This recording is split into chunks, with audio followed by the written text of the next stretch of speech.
নমস্কার, সাবনাভিক নিউজ নেটওয়ার্কে স্বাগত। এবার ওপার বাংলার রাজনৈতিক ডামাডোল বিঘ্ন ঘটাতে পারে পশ্চিমবঙ্গের বাঙালিদের রসনায়। বাংলাদেশের রাজনৈতিক পালাবদলের কারণে এবছর পুজোর আগে কলকাতায় নাও আসতে পারে পদ্মার ইলিশ, এমনটাই আশঙ্কা প্রকাশ করেছেন হাওড়ার পাইকারি মাছ বাজারের ব্যবসায়ীরা। কি বলছেন ফিশ ইম্পোর্টার্স অ্যাসোসিয়েশনের সেক্রেটারি সৈয়দ আনোয়ার মকসুদ, শুনব। প্রত্যেক বছর মতো এই বছরও চিঠি ওনাদেরকে দিয়েছি, আগস্ট মাসে দিতে পারিনি কারণ ওখানে পলিটিক্যাল ফেরবদল হলো, তাতে আমরা চিঠি দিইনি।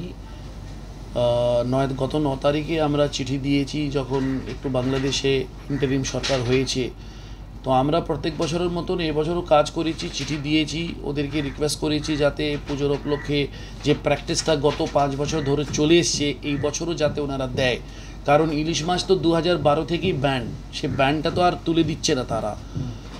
এখন বিষয় হচ্ছে যে ওনারা 4,000-3,000 মেট্রিক টন মাছ কাগজ কলমে দেয়, কিন্তু আমরা তো 3-4 হাজার মেট্রিক টন নিয়ে আসতে পারি না, যেহেতু জাস্ট 1 মাসের টাইম পাই। আমরা 1 মাসের মধ্যে 900, 1000, 1200 মেট্রিক টন মাছ নিয়ে আসতে পারি আমরা।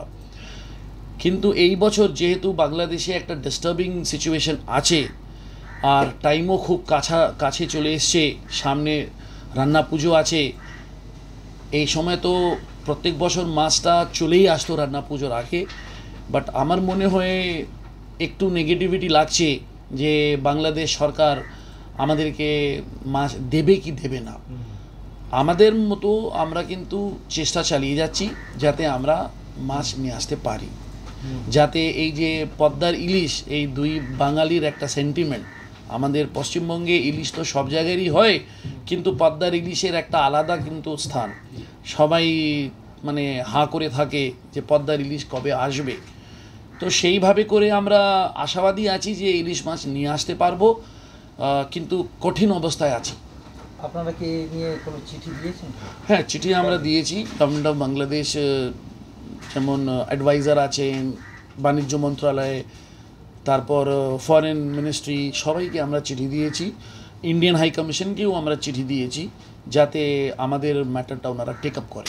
উল্লেখ্য, 2012 সালে তৎকালীন শেখ হাসিনা সরকার ভারতে ইলিশ রপ্তানির ওপর নিষেধাজ্ঞা জারি করলেও 2018 সালে ভারত ও বাংলাদেশের মধ্যে বাণিজ্যিক চুক্তির ফলে প্রাক্তন প্রধানমন্ত্রী শেখ হাসিনা ভারতে ইলিশ মাছ পাঠাতে রাজি হন।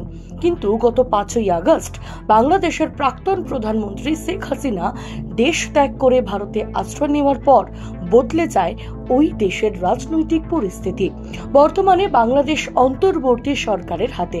এবারও যাতে পুজোর সময় এপার বাংলার বাঙালিরা ওপার বাংলার ইলিশের স্বাদ নিতে পারেন, তার জন্য ফিশ ইম্পোর্টার্স অ্যাসোসিয়েশন নতুন বাংলাদেশি সরকারের বাণিজ্য মন্ত্রক এবং বিদেশ মন্ত্রককে চিঠি দিলেও এখনো পর্যন্ত কোনো উত্তর আসেনি। রাজু ঝা, সাবনাভিক নিউজ, হাওড়া। সমস্ত খবরের আপডেট পেতে লাইক করে সাবস্ক্রাইব করুন সাবনাভিক নিউজ। সেই সঙ্গে বেল বাটন প্রেস করতে ভুলবেন না। আপনাদের একটা সাবস্ক্রিপশন আমাদের জন্য অত্যন্ত মূল্যবান, এবং একই সঙ্গে ফলো করুন আমাদের হোয়াটসঅ্যাপ চ্যানেলটিও। জয় হিন্দ।